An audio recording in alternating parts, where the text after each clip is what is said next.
न बेवकूफ ही जहान अली जो थई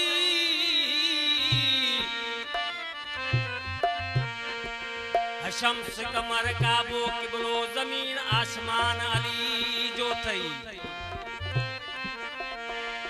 शख नहीं शहीदन में तेरू नंबर शान अली जो थई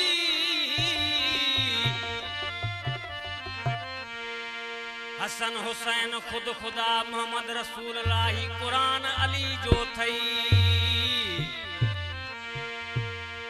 ओ जे जन्नत ले मरी थोराज बोले दी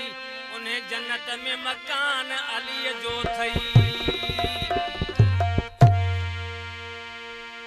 है हथ खणी अली जो नारो ज लगायो आ जन्नत में